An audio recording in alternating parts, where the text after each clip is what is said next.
भारत का एक खूबसूरत राज्य है झारखंड। झारखंड न सिर्फ अपने वन और खनिज संपदा के लिए जाना जाता है, बल्कि इस राज्य का अपना अलग सांस्कृतिक महत्व भी है। एक बड़े आदिवासी समाज का प्रतिनिधि करने वाला झारखंड अपनी लोक संस्कृति के मामले में भी समृद्ध माना जाता है। यहाँ का आदिवासी समाज प्रत्यय रूप से जंगलों पर निर्भर है, इसलिए इस राज्य का नाम भी वनों पर आधारित है। झाड़ यानी वन और खंड यानी भूभाग। प्राकृतिक सौंदर्य के साथ साथ इस राज्य में आस्था के अनगिनत केंद्र हैं। इसमें से एक है आदिशक्ति पीठ रजरप्पा।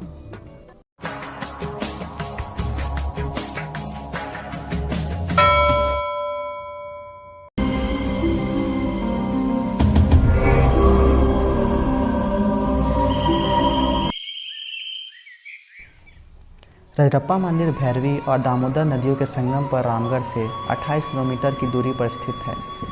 यह मंदिर छिन्नमस्तिके मंदिर तथा प्रचंड चंडिकी के रूप से जाना जाता है, जो हमारे वेदों और पुराणों में पाया जाता है। पुराणों में रजरप्पा मंदिर का उल्लेख शक्तिपीठ के रूप में मिलता है। कई विशेषज्ञ का कहना है कि इस मंदिर का निर्माण 6000 साल पहले हुआ था और कई इसे महाभारत कालीन का मंदिर बताते हैं। इसे शक्ति का एक प्राचीन और मजबूत स्रोत माना जाता है।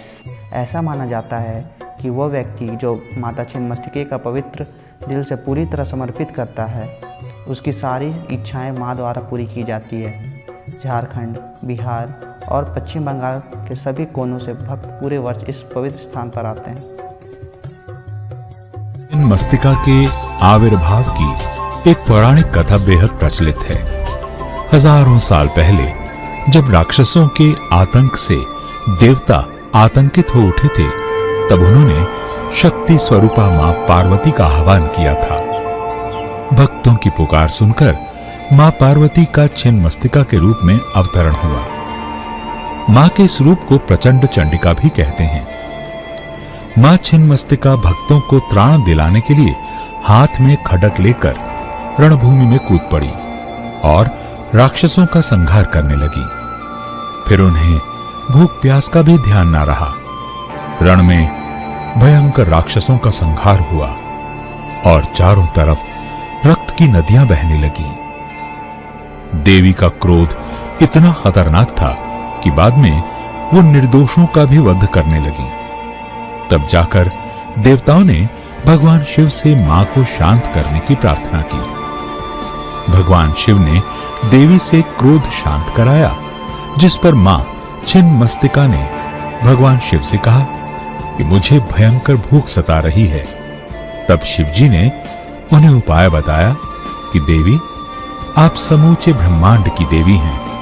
आप खड्ग से अपना शीश काटकर रक्तपान करें, इससे आपकी क्षुधाग्नि शांत हो जाएगी। मां छिन्नमस्तिका ने ऐसा ही किया। जैसे ही उन्होंने अपनी गर्दन पर खड्ग चलाया, उससे रक्त की 3 धाराएं निकली। 2 धाराएं वहां उपस्थित डाकिनी, शाकिनी के मुख में गिरी, जबकि तीसरी धारा मां के मुख में गई, जिससे वो तृप्त हो गईं। यहाँ आने से तंत्र साधना की अनुभूति होती है। यही कारण है कि आसाम की कामाख्या मंदिर और रजरप्पा के छिन्नमस्तिका मंदिर में समानता दिखाई देती है। मंगलवार और शनिवार को यहाँ विशेष पूजा अर्चना होती है। यहाँ पर जानवरों की बलि देने से मन की मुराद पूरी होती है। कहा जाता है कि राजा रज और उनकी पत्नी रानी रूपमा थी। इन्हीं दोनों के नाम से इस स्थान का नाम रजरूपा पड़ा, जो बाद में रजरप्पा हो गया।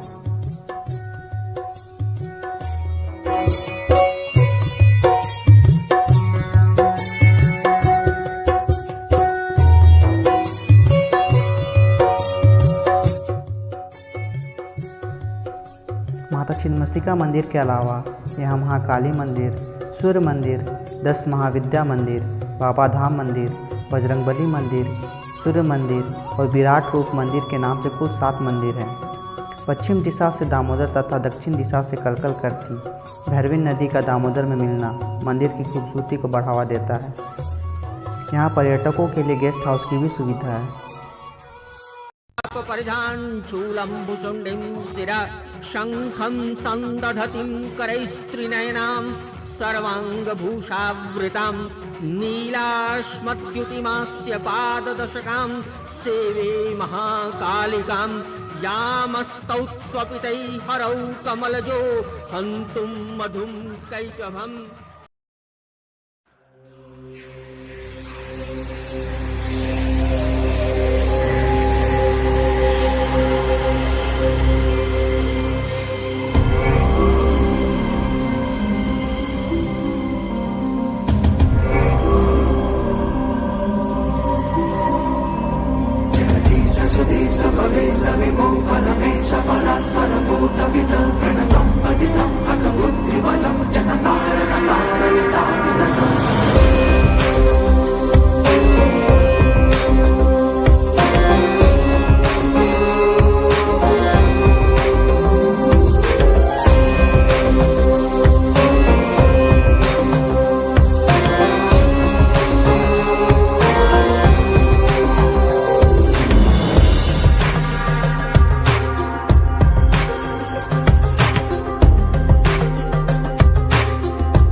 दामोदर और भैरवी नदी का संगम स्थल भी अत्यंत मनोहरी है।